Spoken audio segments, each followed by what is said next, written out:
It's the Rob Carson Show. Are you ready to be pod-smacked? Now, here's Rob Carson. Welcome to the Rob Carson Show. For those of you who are downloading this from a number of different places, including iTunes, iHeartRadio, TuneIn, Player FM, whatnot, YouTube. This is episode number 198. It is the 30th of October, the day before Halloween. And for those who are listening on the Podcast Radio Network, hello. Thanks for joining me. I do appreciate it greatly. And those of you who are watching me now on Liberty One TV, you see that up there? It says Liberty One TV? Yeah. Become a member, will you? All right. It's only 33 cents a day. It's only $99 a year. That's $10 a month. All right. 33 cents a day will buy you 2 bite-sized Snicker bars. That's about it. So, and this show will not make you fat. All right. It won't make you fat. Yes. It won't threaten your diet. So if you wouldn't mind, will you sign up? We'd greatly appreciate it because conservative speech is being attacked across the country, on campus, in the public square, on social media. A lot of conservative thinkers are banned from Twitter and Facebook and other media because they're conservatives. You ain't going to ban this. All right. So join me, will ya? Join this movement. And by the way, I just wanted to show you, for those on Liberty One TV, redone the studio. We've added some things, got some new TV lighting. You see that over there? That's TV lighting. Right? Yeah, right there. Yeah, it's weird. Mirror image. Anyway, got TV lighting, got new TV lighting, moved the camera, got a different camera. We're adding a lot of stuff, and we're going to be adding some different elements to the broadcast that were previously unavailable to people who didn't work at TV stations. It's kind of cool, actually. So you've been watching the World Series. Last night there were, I think, a dozen, 7 home runs hit last night, 7 home runs. One of the things that really bugged me this morning, there was a guy, a home run ball was hit out there. Yasiel Puig, that's his name, hit a home run, and this woman caught the ball in the outfield. There was a man standing next to her, and then another man over a little bit further between, on the other side of the guy. He grabbed the ball out of the woman's hand and threw it back to the players. What? Just a douche move. Just a real douche move. I wish I could show it to you. I did post it on social media. That was one of the oddest things I'd ever seen this guy, and he looked mad. This woman caught the ball. If I were her boyfriend, I would have kicked that guy's ass. I would have thrown him onto the field. So that's that. The big story of the day, obviously, is Paul Manaforte. Used to be the campaign manager for the Trump campaign, only for a few months, though, by the way. He was asked to turn himself into authorities this morning, and he did turn himself into authorities this morning. Manafort and his partner, Richard Gates, business partner, by the way. Partner is something completely different. Were told to turn themselves in, and they did. Mueller and Gates were indicted by a grand jury, contains 12 counts. Conspiracy against the U.S., conspiracy to launder money, unregistered agent of foreign principal, false and misleading statements. Okay. False statements, 7 counts of failure to file reports of foreign bank and financial accounts. Manafort's house was raided last year, I should say. No, this year, by FBI investigators. It was an armed raid, I believe, meant to intimidate. He, of course, was reportedly wiretapped by investigators before and after the election, and he wasn't the only one. He has been the subject of a long-standing investigation due to his past dealings with Ukraine several years ago, and he didn't file as a foreign agent until June 2017. Mueller has incorporated that investigation into his own probe in Russia's meddling in the 2016 election and possible collusion with Trump associates, which there's still no proof of. It didn't happen. These are dealings, business dealings going back to 2010, and maybe even before that. He was hired by Ukrainian President Viktor Yanukovych, pro-Russia politician. He was ousted from power twice after Yanukovych, whatever his name is, was eventually elected in 2010. Manafort reportedly stayed on as an advisor to work on other projects, including the party of Region's political party, whatever that is. Manafort also worked for Russian billionaire Oleg Deripaska. In 2005, Manafort came up with a plan to influence U.S. politics, dealings, and the media in order to greatly benefit the Putin government. So Manafort had ties with this oligarch and this president. Deripaska, 49, is a close Putin ally and signed a $10 million annual contract with Manafort in 2006. Man, I got to do some consulting. $10 million. Wow. Manafort joined then presidential candidate Donald Trump's campaign March 2016. And he apparently was brought in to wrangle delegates ahead of the Republican National Convention in Ohio. He did that for Gerald Ford successfully. And Manafort resigned for the campaign August 19th last year after the New York Times reported that he received $12.7 million in undisclosed cash payments from the Yanukovych pro-Russia party. That was between, again, 2007 and 2012. So this is old news. This has been around. It doesn't change anything. Secret Foreign Intelligence Surveillance Act, that's FISA, authorized the wiretapping of Manafort in 2014. That was discontinued in 2016, but investigators obtained another warrant that lasted until early 2017. And the reason they got that, I don't want to make this too confusing, the reason they got another FISA warrant to go after Manafort and the Trump campaign, not just Manafort, but everybody, they were going fishing. They wanted some sort of indictment. They wanted to find something that could besmirch Donald Trump, the Trump campaign, or sabotage the Trump presidency. That's what this was all about. The dossier. This is kind of interesting. The dossier was paid for by the Democrat Party, was paid for by Hillary Clinton's campaign, and by Barack Obama's Organizing for America. Yeah. $900,000 coming from Team Obama.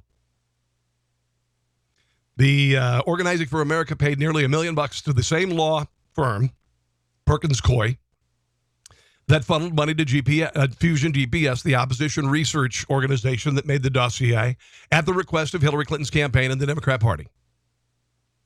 So OFA, Organizing for America, paid the law firm $972,000. Now, the reason why they went through this law firm to funnel money to Fusion GPS was to cover it up. It was a way of laundering the money so no one would know where the money came from for this dossier, which has been discredited and besmirched. It was a joke. There's nothing in it that was credible.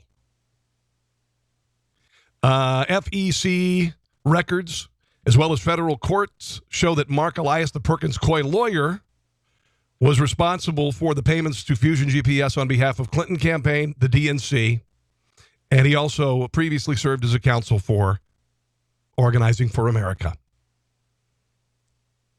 Apparently, Hillary for America paid this law firm $5.1 million. DNC paid him $5.4 million. So it was $12 million paid to this law firm to launder money and pay Fusion GPS. Now, they say they're doing opposition research, and that may have been the case. But they also used this dossier to convince a FISA court to bug the Trump campaign and to bug the Trump presidency. It was true. It was true. One of the questions, did the Obama administration use unverified intelligence gathered in the dossier to justify government surveillance on members of the Trump campaign? Hell yes, he did. Yes, he did. Trey Gowdy was on Fox News Sunday talking about this story. Here's I got several bites from Mr. I will tell you this: from Mr. Gowdy, and then I will comment on them. Conversation I've had with Robert Mueller, it was stressing to him the importance of cutting out the leaks with respect to serious investigations. So it is kind of ironic that the people charged with investigating the law and executing the law would violate the law. And make no mistake, disclosing grand jury material is a violation of the law. And they did before today. As a former prosecutor, I'm disappointed that you and I are having the conversation because somebody violated their oath of secrecy. Yeah, and the oath of secrecy meant that we weren't supposed to find out that people were going to be indicted until Monday morning, until today. But we found out Friday because somebody leaked it. Somebody leaked it.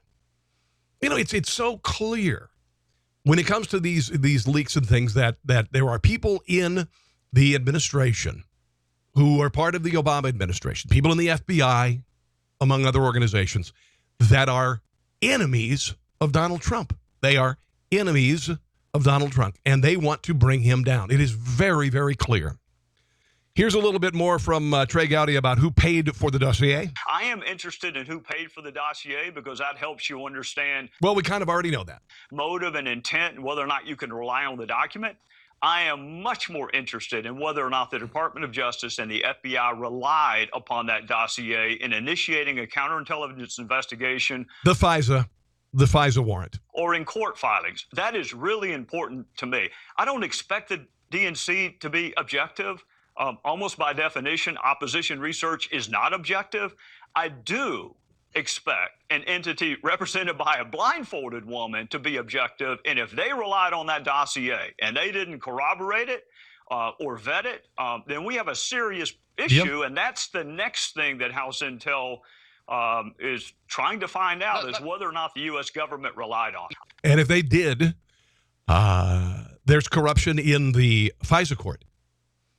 If something as flimsy as this that was not vetted was presented to the FISA court said, okay, go ahead and bug the campaign. Go ahead and, gather intelligence. Then we've got a real problem. By the way,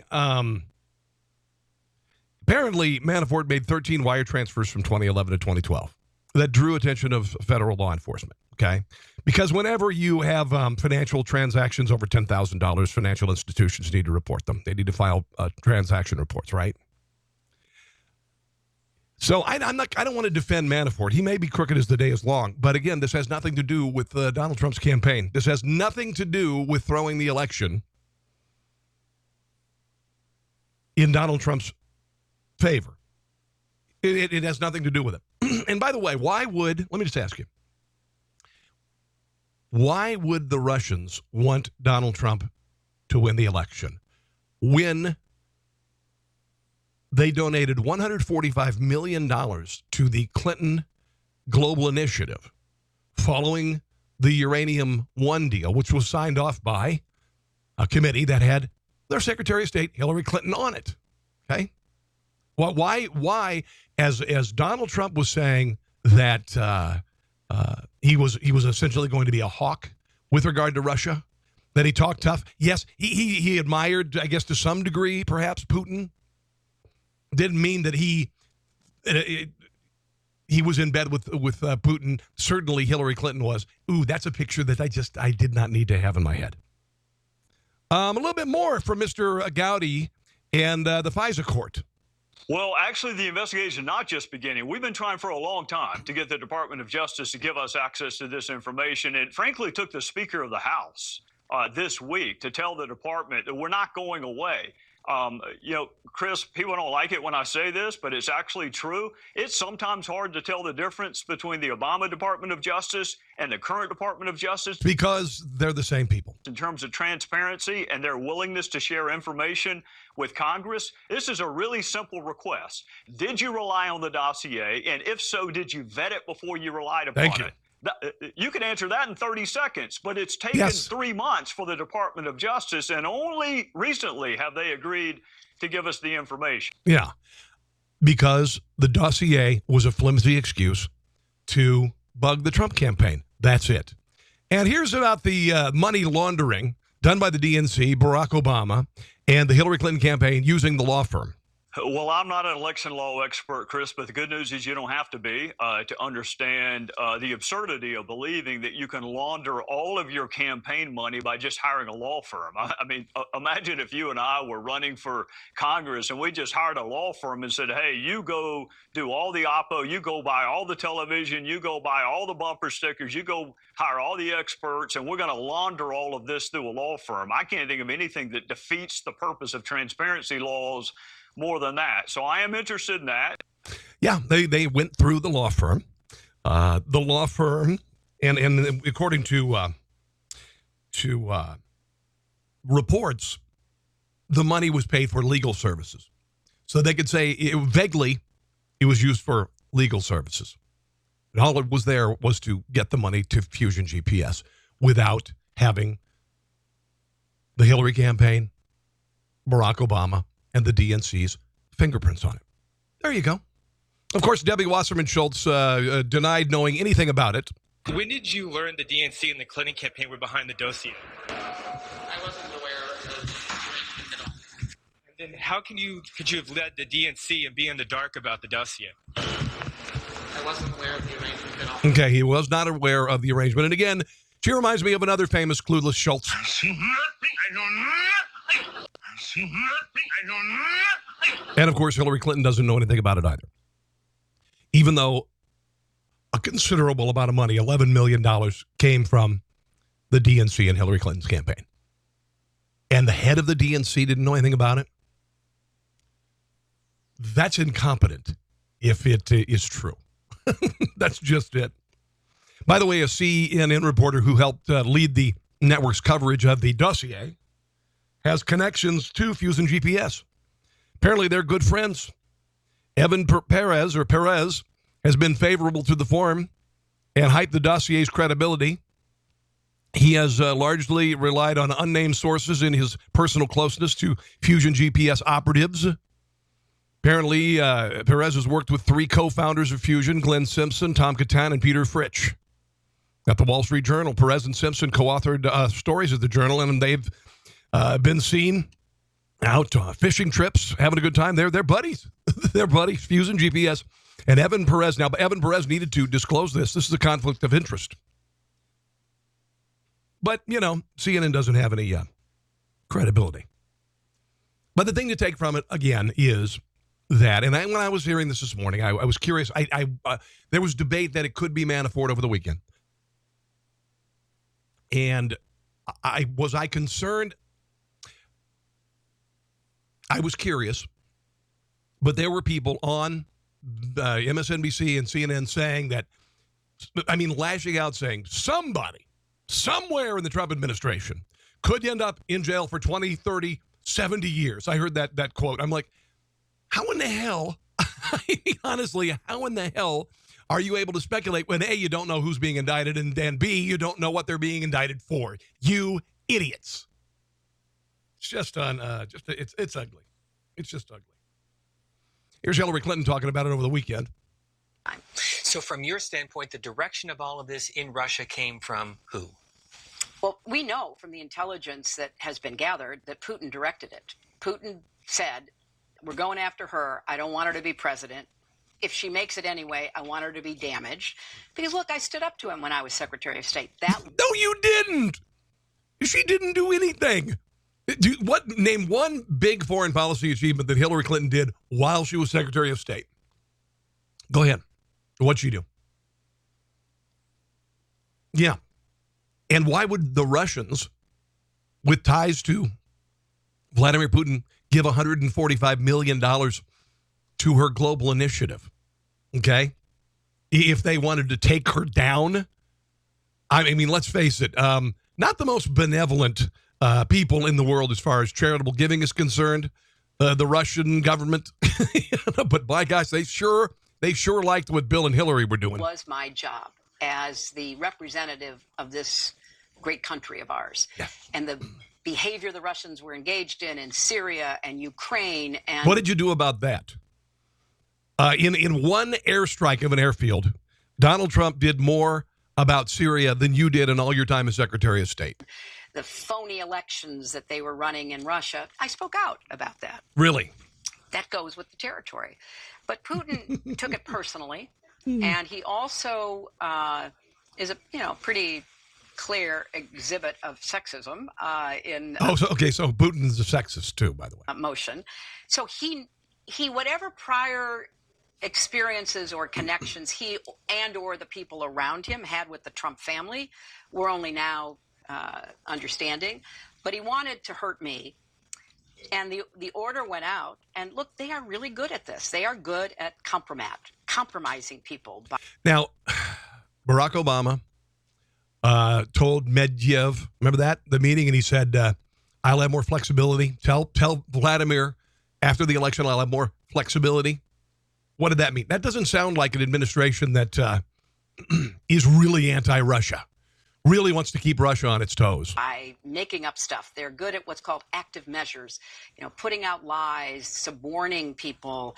And it came from the Kremlin, and it was executed through most likely their intelligence services and proxies like WikiLeaks, which has basically become a proxy of Russian. Blah, blah, blah, blah, blah, blah. I don't believe you. It is amazing that now the Democrats are saying all of this stuff about Russia, The Russians, the enemy, and all this stuff. When Barack Obama said this when he was in a debate with Mitt Romney, listen to this. Governor Romney, I'm glad that you recognize that al-Qaeda is a threat, because a few months ago, when you were asked what's the biggest geopolitical threat facing America, you said Russia. Not al-Qaeda, you said Russia. In the 1980s are now calling to ask for their foreign policy back, because the Cold War has been over for 20 years. And now suddenly, after the Uranium One deal has been revealed, Russia's our enemy. Russia's our number one geopolitical threat, according to Democrats now. The hypocrisy is remarkable. It really is. It's quite remarkable. Let's move on to some other stuff. I want to talk a little bit about what happened over the weekend. Now, last week there was a meeting of the NFL owners. Okay, and Bob McNair, the owner of the Houston Texans, said of the players who are taking a knee or sitting for the national anthem, that basically the inmates are running the prison yard. We can't have the inmates running the prison yard, is what he said about it. And he was confusing his metaphors because you can't have the inmates running the asylum, I guess. This apparently was somehow racist suddenly and awful that he said it. And so a bunch of the Texans decided, and I believe that the majority of the Houston Texans kneeled during the national anthem in protest because of what the owners said. Now, I'm going to tell you something. If I was a boss, I'd fire their asses. You don't protest your boss, okay? You don't protest your boss. You don't protest the man who's paying your multi-million-dollar salary so you can drive a Bentley to and from practice. So the majority of the players staged a mass protest during the national anthem. Dozens knelt. 10 team members stood. In addition, several members of the Seahawks team also protested. Michael Bennett, Sheldon, blah, blah. Who cares about these dipwads? The Texans held a players' meeting on Saturday to decide how to present themselves on Sunday after McNair said what he said. And he has issued a public apology with the team, which he shouldn't have had to. We're dealing with a generation of people, and I'm not saying all, but we are dealing with a generation snowflake. Millennials is the first generation that being offended was a capital offense. This is the first time. We've seen it happen on campus. We've seen it happen in the media. Everybody's offended about something, and these brutes, these men who can bench press 400, 500 pounds, these men who can run 4.4 in the 40, whatever. I don't know much about statistics, I guess, but they're hurt by these words, and now they're taking a knee during the national anthem as protest. What the F kind of sense does that make? And this is getting real for the National Football League. The popularity of the sport is declining. The perception of the sport by fans is declining. Major League Baseball has overtaken football as the number one sport in the country. I'm sure it's affecting revenue. It's affecting bodies in the stands. And I think the owners, if they see that these protests taking a knee are impacting the bottom line, they should be able to fire these people.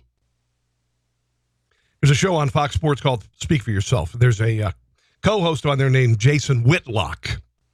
Here's what he had to say about the national anthem protesters, and I couldn't agree more. You're dealing with children. They're dealing with children with unreasonable expectations. Now, why this makes sense. You're dealing with children with unrealistic expectations. All right? You've got people who are protesting the national anthem because of police brutality and social injustice. Okay, fine. It's a narrative that was created long ago as far as police brutality narrative. That was brought about by Ferguson, where Mike Brown, who was a criminal, attacked a police officer and the officer shot him. So that's based on a lie. It's based on a narrative that more black men are shot percentage-wise by police than white men. That again is not true. That is not true. Look at the statistics. This whole movement has destroyed inner cities. I mean, Chicago murders are way up. Baltimore murders way up because police are throwing their hands up. There's nothing they can do about it. And these players, for some reason, it started with Colin Kaepernick, have decided to protest the national anthem with the unrealistic goal of, I guess, ending injustice. So, meaning that there's no finish line. And I've said to you this before, guys. There's no finish line. When are you going to stand during the national anthem? When? Show me some cognitive results. Show me some statistics that will satisfy your current disrespect for the country. Tell me what needs to be done exactly. This is purely about selfish ego grandstanding. Here's some more from Jason Whitlock. I think it would be a mistake for the owners to have the meeting, to be quite honest with you, because this Russell Okung at one point says, with breast cancer awareness, with concussions, with domestic violence, the NFL, blah, blah. And I'm like, well, Russell, are you aware there is no other side to concussions? Everybody's against it. Yeah, There's no other side to cancer. Everybody's against it. There's no other side to domestic violence. Everybody's against it. When you start talking about racial issues and equality issues, we fought a civil war. Yeah. People lost their lives. Racial issues are far more. There's 2, 3, 10 sides to them, and you can't figure this stuff out in a meeting.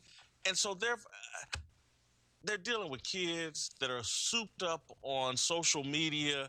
And Godspeed to God bless all the owners for having to deal with this, because they're dealing with children. I love that. And that's who we are dealing with. We are dealing with children throwing a temper tantrum, children wanting some sort of attention. There's no country in the world where there isn't some sort of injustice. There's no country in the world where racism does not exist. I like to use the analogy. The United States. If you just look at the Olympic teams for the United States. They are diverse as the day is long. There is every nationality, every color, all of that represented. But in China, the teams are Chinese, pretty much Chinese.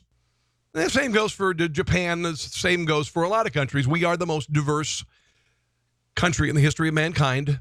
Yes, we had slave owners in 1865, and then Jim Crow laws sponsored by Democrats. But we have always strived to be a more perfect union. And now we've got a generation of people who haven't had a crisis, who haven't had a civil rights movement. They haven't had a war protest movement, so they need some sort of acknowledgement that they are somehow doing something right, I guess, to change something that is out of their realm of ability.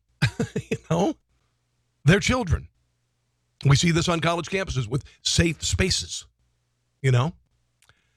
just ridiculous. By the way, before we go any further, I wanted to share my line of T-shirts and hoodies, onesies.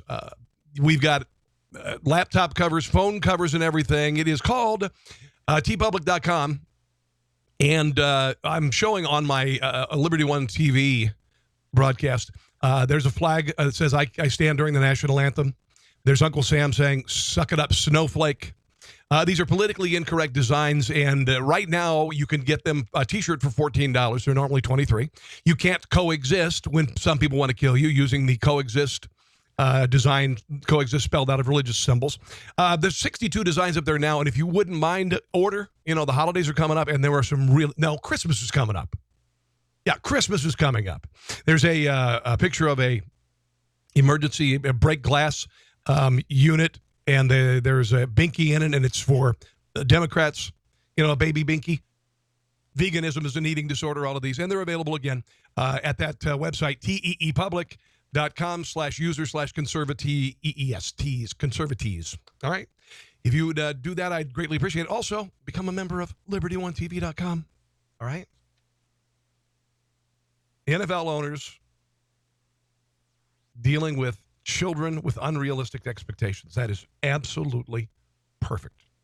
Absolutely. Jesse Jackson is basically, and you've heard this, and I don't know why he needs to inject himself into it, but he's a race baiter. And he said of Bob McNair that he has a plantation mentality. Okay? Jackson suggests the NFL provide extensive details about what was said at the closed-door meeting regarding players' national anthem protests. Said they should really make the minutes of that meeting public. No, they shouldn't. It's a private organization. They have there is no need for them or anything to make them produce the minutes, Jesse. It's none of your damned business, in other words. So they have a kind of plantation mentality. The players are objectified in some sense. Mr. McNair is a product of the South. They act like he's a victim or misunderstood, but those players have made him a wealthy man. Well, that man has made them very wealthy, Mr. Jackson, you moron. They're employees. Mr. McNair said he's sorry, but he also said what he said in an uninhibited way when he's in a private meeting with the other owners. There should be some kind of sanctions. Other owners heard him talk that way, and they shouldn't condone that kind of talk. Now, this is how Jesse Jackson makes his money. He decides he's going to go in. He's going to inject him into the controversy, and then he's going to blackmail them. That's how he does. That's his modus operandi. That's what happens with Jesse Jackson. That's how Al Sharpton. That's why he's able to wear $3,000 suits. Jackson said, I reached out to Mr. McNair, haven't heard back from him. Reached out to Jerry Jones, haven't heard back from him. I would love to talk with him and Jerry Jones and put together a plan. There's a way to increase equality and put together a plan for fairness. This is a solvable problem. No, what the hell? He also says the players should escalate their nonviolent protests. Hell with it. Hell with it. Just take NFL football and go kiss my ass. I'm going to watch hockey this winter. Just so tired of this crap. You don't have the right to sit or protest during the national anthem when you are an NFL player. You don't. You have the ability, thanks to an overpaid jackass who's the commissioner of football, who could have nipped this in the bud a very long time ago and told Colin Kaepernick, sir, you got to stand. That is protocol, and it is protocol in the NFL. You're supposed to stand, face the flag, put your helmet under your left arm. That's the way it's supposed to be. There was nothing wrong with the national anthem. There was nothing wrong with a show of patriotism. There's nothing wrong with that reflective moment where we realize how fortunate we are to live in the country that we live in. There's nothing wrong with tearing up when you hear the national anthem at an event. But you know what? Everything we have right now is under attack. Everything we have is under attack. Our history is under attack. Monuments are coming down around the country. George Washington's church is saying that a plaque honoring George Washington has to come down. Here is the story from Fox 5 in Washington, D.C. Happening in Virginia. Yeah, stunning story. So the church that George Washington himself attended, there's a pew there and the pews were different quite then. Actually, this is Fox and Friends. There were almost boxes where people would be. There's a plaque in there that this is where he and his family sat. Well, Christ Church in Virginia is now taking issue with it and saying the plaque must come down in George Washington's own church. Here's what Christ Church said in a statement. They said, the plaques in our sanctuary make some in our presence feel unsafe or unwelcome. Some visitors and guests who worship with us choose not to return. Many in our congregation feel a strong need for the church to stand clearly on the side of all are welcome, no exception. This is unbelievable. This is absolutely unbelievable. George Washington's church, father of the country, first president. Yeah, he was a slave owner. You know what? Slavery was the way of the world, back then. George Washington ordered that his slaves be freed upon his death, and they were.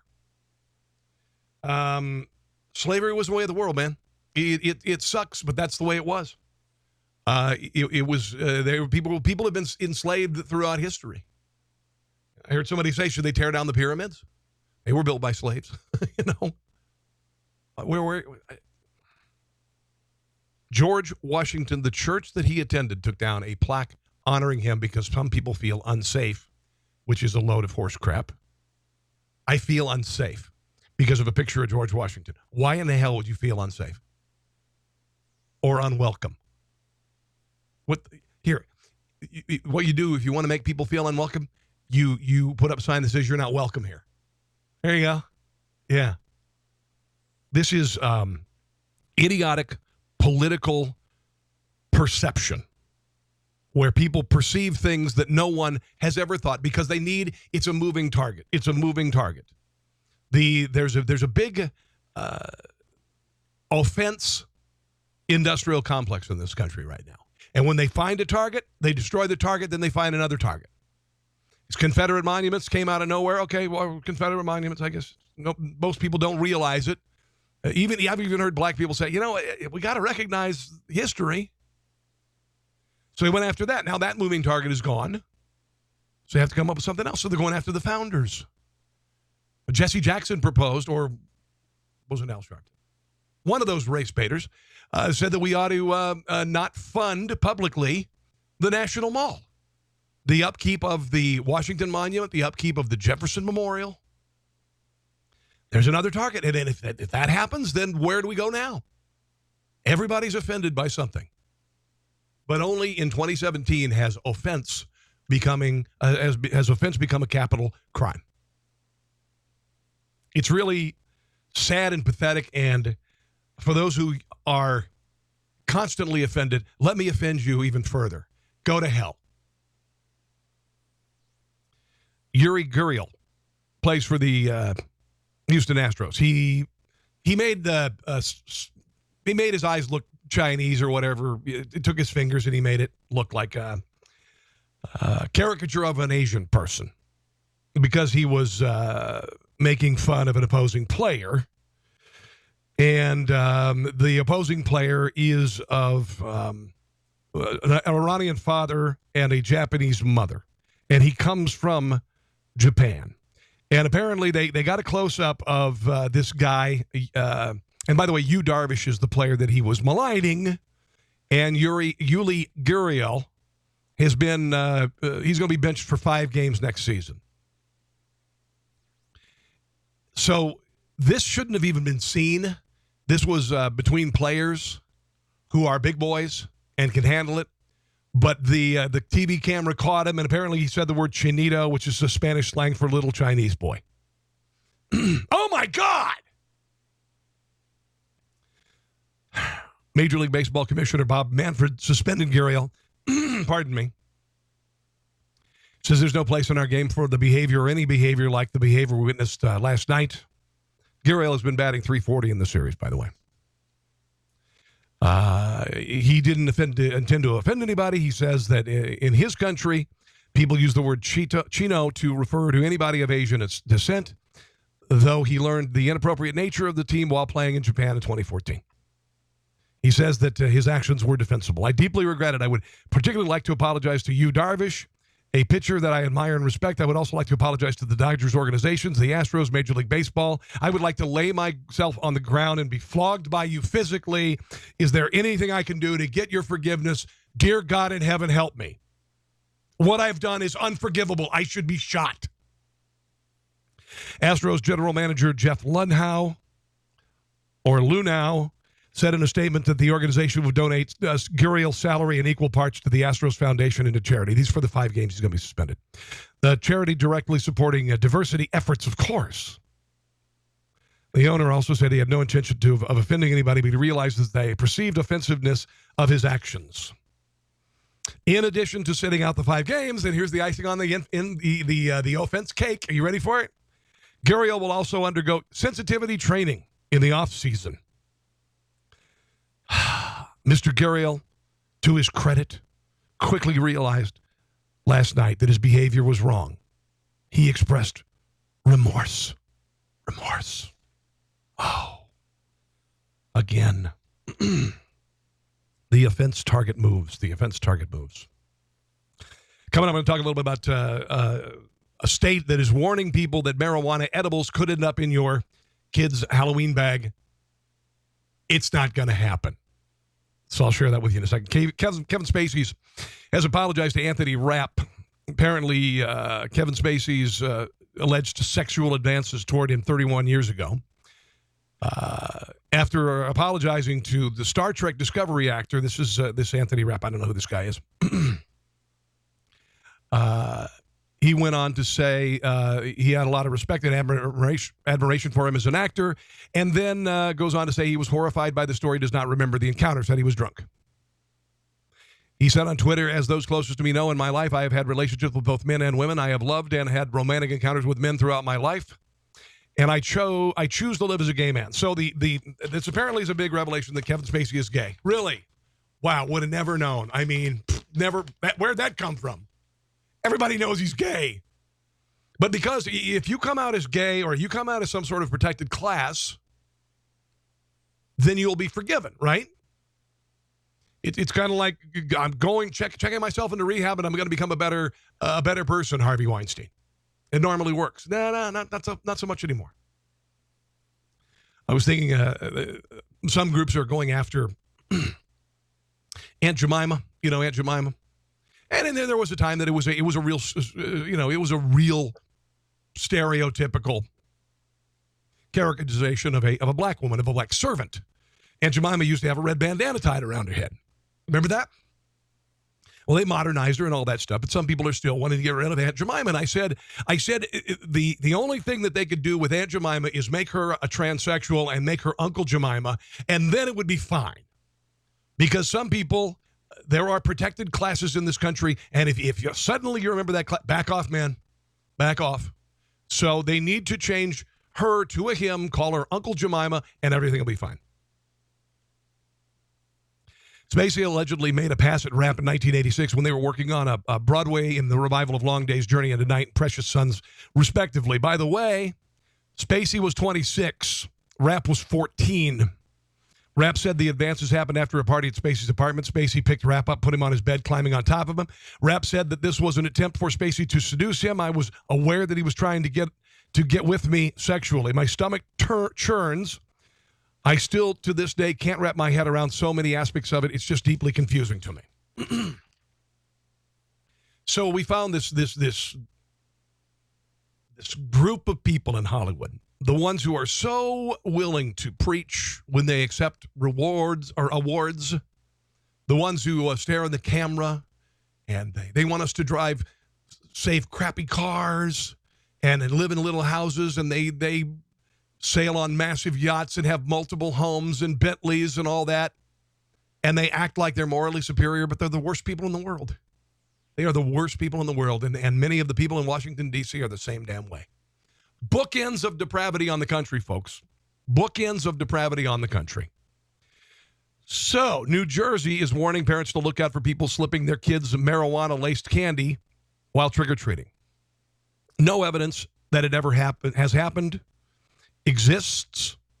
This, according to advocates for legalizing the drug. They're saying it's more than just a scare tactic, and it is. It's bullcrap. It's bullcrap. It's going after something that doesn't need to be gone after. First of all, no stoner is going to give away his candy, or his edibles, or his gummy bears, or these little orange slices I've heard. I've never tried it. I kind of would like to. I don't like to smoke pot. So the state's attorney general's office published a document being shared by law enforcement agencies around New Jersey and beyond, including a warning about a significant presence of marijuana candy and other edibles in New Jersey and nearby states. The presence of these edible forms of marijuana poses a great risk to users, especially to children who may accidentally receive marijuana candy during Halloween. Ladies and gentlemen, this is the Razors and Apples of 2017. And in case you didn't go through that, an entire generation, in fact, I think 2 generations of children were talked into, their parents talked into taking their candy to hospitals and having it x-rayed. And how many razors or needles were found in all of that candy, the billions and billions and billions of pieces of candy over a 30-year period? How many razors were found in apples or anything else in kids' candy? 0. A giant hoax, a giant joke. The warning cites the case of a 10-year-old New York boy who became ill after eating candy infused with cannabis found in the backseat of his family's car. Nothing to do with Halloween. Advocates say the Halloween urban myth, this, like I said, the razor blades of 2017, this is the first thing I said when I heard the story. Even Nissen, executive director of a New Jersey chapter of NORML, which is a legalization of marijuana group, said cannabis consumers are not looking to dose children with cannabis. That is not something that I've heard of anybody ever being interested in doing or wanting to do or would think it's ethical.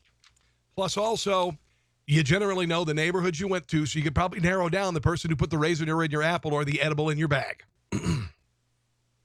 Sharon LaShare, spokesman for the state's Attorney General office, says there have been several instances in the state of and elsewhere of children becoming ill after eating edible marijuana. This is people who don't put their stash away around their kids. She declined to respond on follow-up questions to cite specific cases. Of course not. But said, our job is to prevent accidents whenever possible, and given the striking similarities between these edible drugs and legitimate candy products, a warning was necessary and appropriate. We want our children to have a safe and happy Halloween. And by the way, somebody might try to drop a handgun in your kid's bag as well. You should be aware of that. Yeah. Al Delafave, spokesman for the Ocean County Prosecutor's Office, which shared the message this week, concedes that the likelihood of someone giving a trick-or-treater marijuana candy is slim. But you never know. That's what he said, but you never know. I just, stupid. Really stupid. Southwest Airlines doing these little pop-up concerts, and not everybody is terribly excited about it. I could see a pop-up concert when you're, having a walk, and I've seen those people get together, flash mobs in the malls, and they'll do. And I saw one actually happen, and it was nice. It was kind of cool.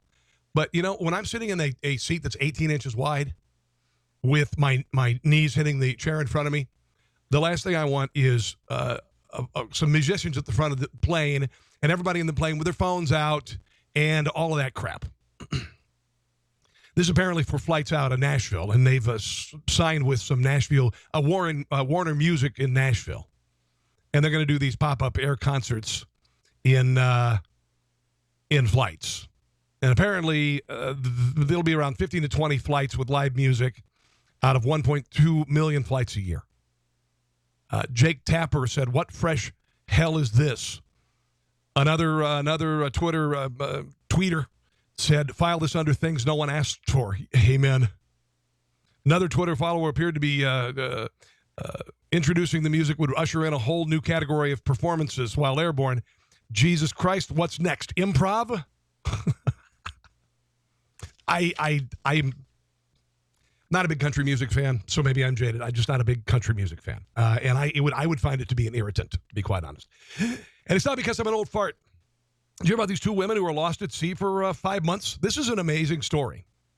Jennifer Appel, Tasha Fuyaba were going from Hawaii to Tahiti last spring, and their engines failed May 30th, and they were picked up at sea last week. Here's the story from KHON TV in Hawaii. The women left the Alawai Boat Harbor on their way to Tahiti with 2 dogs, Valentine and Zeus. They sent out distress signals daily, but were too far away from other vessels or stations to receive them. You can't get any help at all because you're in the middle of nowhere. And if it falls apart around you, you're swimming in your shark bait. It was very depressing and it was very hopeless, but it's the only thing you can do. So Yeah. You have no other choice. The women tell us they survived on a year's worth of food and water purifiers that changed salt water into drinking water. They described a chilling experience with sharks surrounding the This would be freaky. sailboat. We were very slowly maneuvering through their living room, and they came by to slap their tails and tell us that we needed to move along. And they decided to use our vessel to teach their children how to hunt. Wow. And they attacked at night. In a stroke of luck, a Taiwanese fishing vessel found them Tuesday, 5 months after they set sail to Tahiti. The women's sailboat drifted 900 miles southeast of Japan. The Navy's USS Ashland rescued the mariners and dogs and brought them on board. It was incredibly emotional, and it was so satisfying to know the men and women that serve our country would come and assist us. The Navy deemed the sailboat unseaworthy. It's currently drifting out at sea. But the mariners tell us they cannot wait to get the sailboat back. Fear, not in their vocabulary. So they want to go back.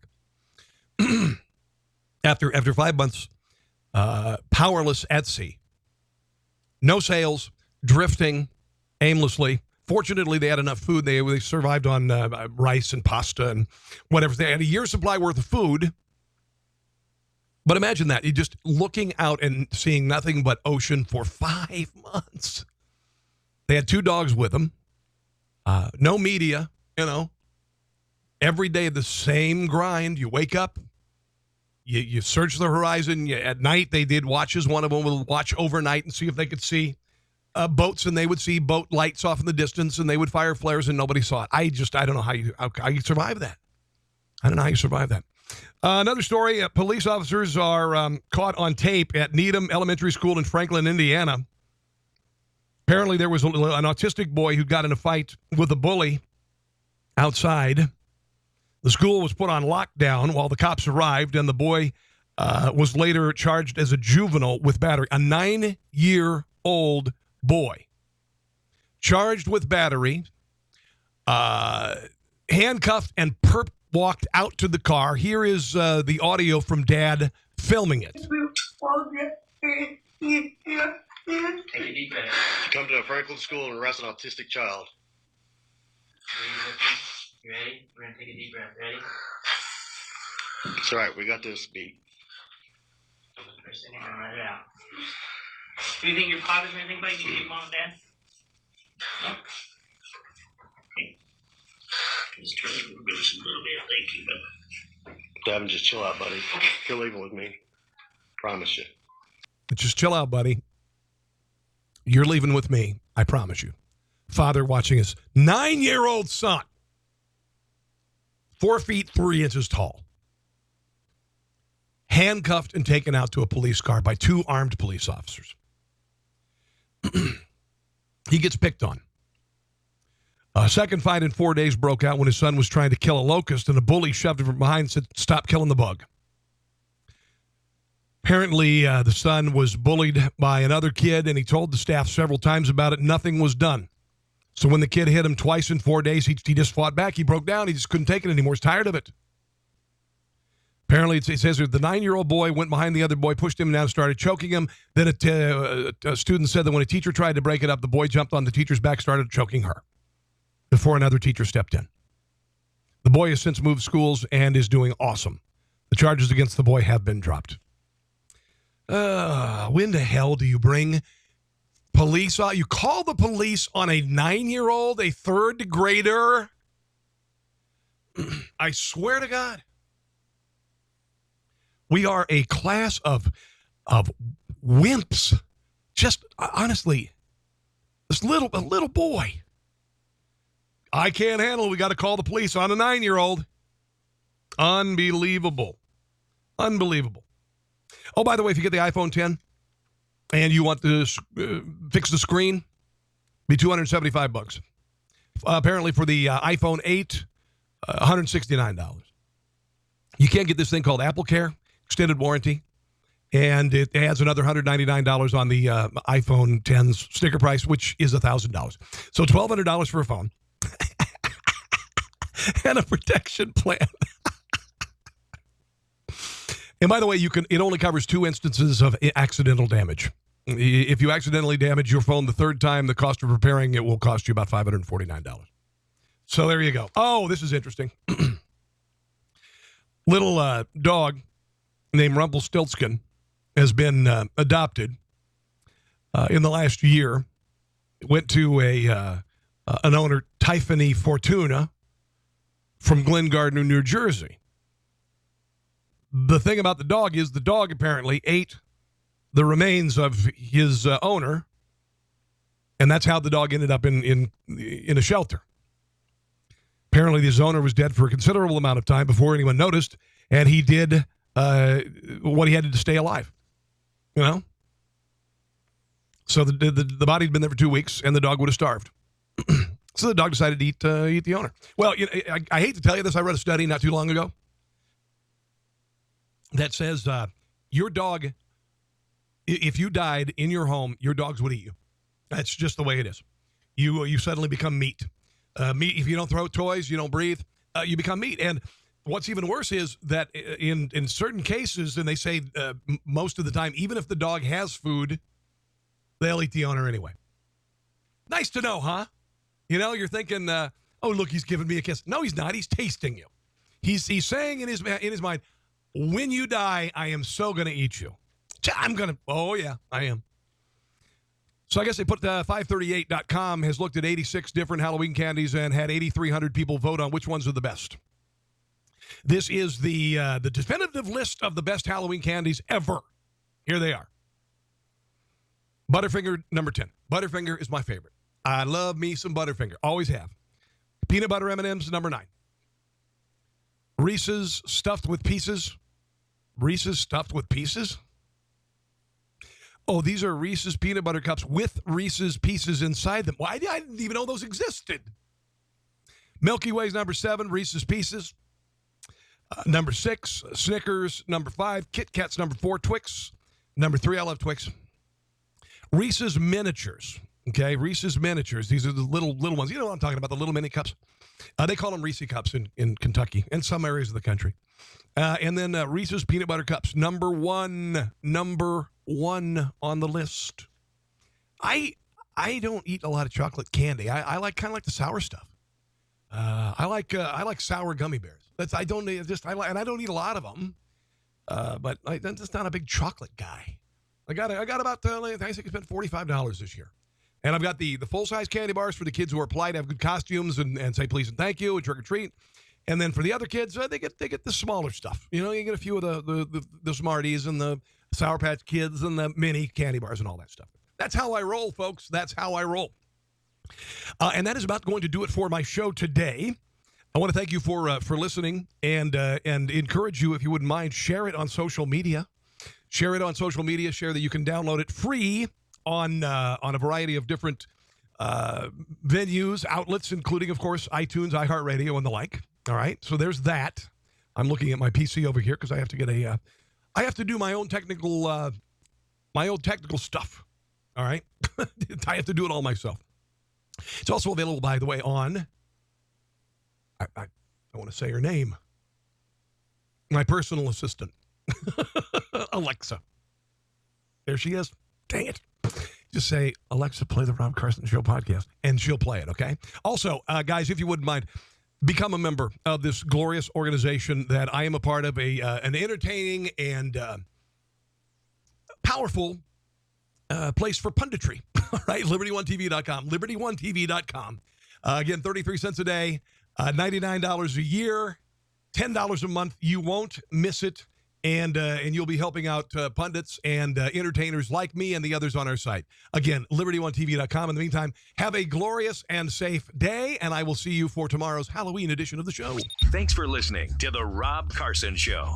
Friend him on Facebook at Carson Show, on Twitter at Rob Carson, and on Instagram, I think Facebook and Twitter are enough for now.